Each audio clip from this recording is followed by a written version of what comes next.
Peter was constantly mocked and mistreated by his adoptive parents.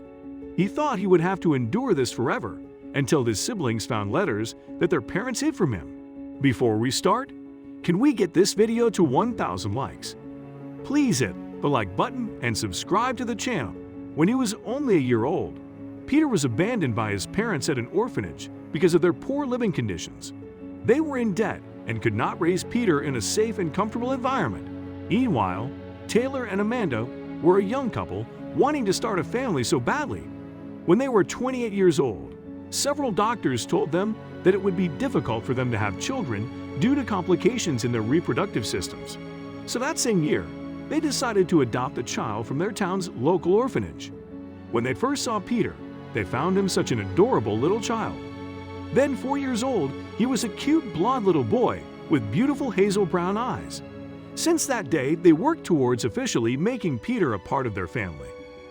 They fixed all of his documents and took him into their home. At first, Peter felt loved.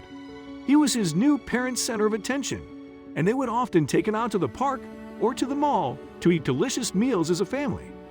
However, this all changed a couple of years later when Amanda and Taylor miraculously conceived children.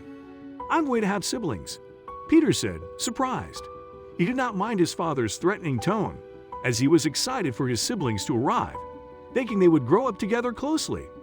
Amanda miraculously conceived children even after doctors told her the chances were slim. 9 months later, his mother gave birth to twin daughters. They left Peter with a neighbor while they tended to the twins at the hospital for 2 weeks, as they were born prematurely. "When are they coming to pick me up?" Peter asked one day as he looked outside the window for a cab to appear in front of their house. "They will be home soon, sweetheart. They just got discharged from the hospital, so the drive back will take a while," their neighbor, whom he called Aunt Julie, replied. Peter waited for his family to arrive at their neighbor's house. A few minutes later, a yellow taxi appeared, and Taylor was the first to get out. Excited, Peter ran out to the garage to greet him. "Dad," he said as he ran closer. Peter stayed away. "You're going to wake the babies," he said, keeping him at arm's length. "Hi, Mom," he waved from where his dad was holding him back. Amanda simply looked at him and walked inside their house with the 2 babies in her arms.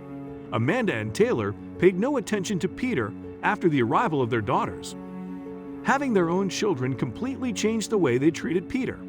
This continued for years, and Peter slowly started to realize why he was suddenly treated as an outcast. At school, he confided in his best friend Adam that he felt as if I was just a placeholder for his parents. Peter told his best friend Adam about how he's been feeling at home for years. "They don't love me anymore because I'm adopted. I'm not the real child. Now that I have twin sisters, they don't need me anymore," he said. He was 12 years old by this time, and his siblings were 6.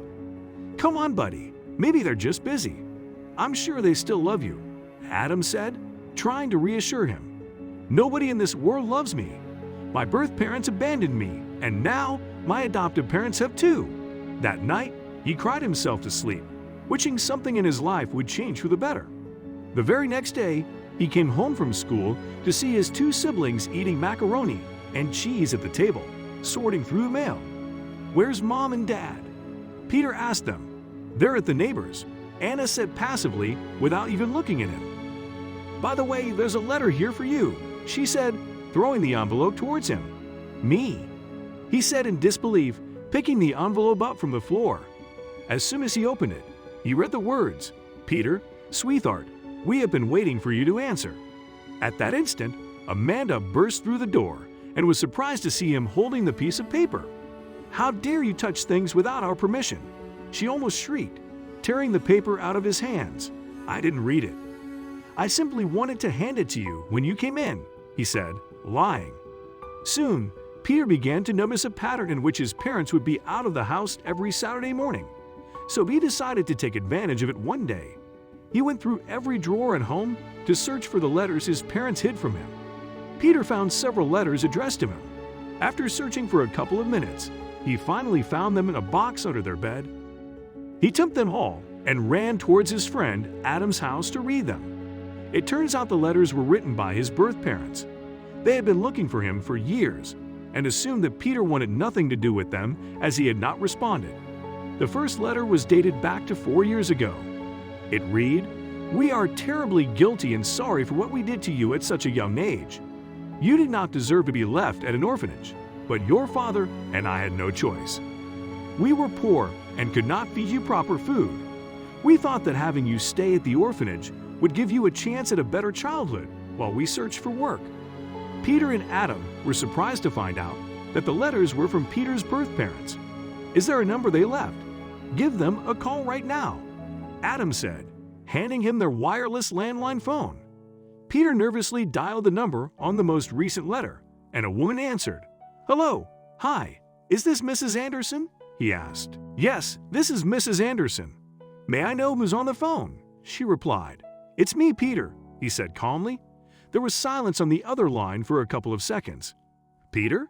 Peter, my son? Is it you? Please don't let this be a prank. Is it you, sweetheart?" she said, immediately crying. "It's me, Peter. I only found your letters today. My adoptive parents hid them from me for years," he explained. "Oh my God, Peter. Are they not treating you well? Where are you?" "Dad and I will come to see you right now," she said. "I'm at my best friend Adam's house," Peter responded before giving the address. About 4 hours later, at 3 in the afternoon, the doorbell rang. Adam's parents knew about the whole ordeal, so they gladly agreed to host Peter's parents at home. They greeted Adam's parents and introduced themselves before turning their gaze at Adam and Peter, who were watching from the staircase. Peter got to know his parents after Adam's family hosted a meal for them. "Peter," his mom said, sobbing. Peter walked down the stairs and stood in front of her. She opened her arms for an embrace, and Peter moved in closer.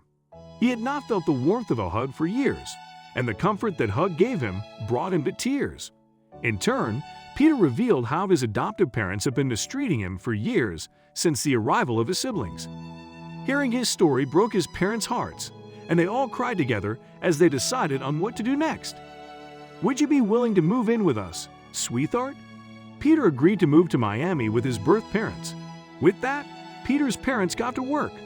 They hired a lawyer that same day and knocked on the door of Amanda and Taylor's house that evening with Peter with them. "Peter, where on earth have you been?" Amanda angrily asked before noticing the 3 adults behind him. "Who are they? What did I say about inviting people into my house?" she asked Peter while trying her best to hide her annoyance. The lawyer intervened and introduced herself and said they had enough evidence to file a child abuse case against her and Taylor for how they treated Peter. Suddenly afraid to be taken to court, Amanda gave up on trying to get monetary compensation from Peter's wealthy biological parents. She just wanted them gone. "Fine, take him. That's one less problem that I have to deal with," Amanda said before shutting the door on them. Once his papers were fixed, Peter moved to Miami with his parents. There, he started a new life and lived in a happy and loving home where his parents prioritized him over anything else.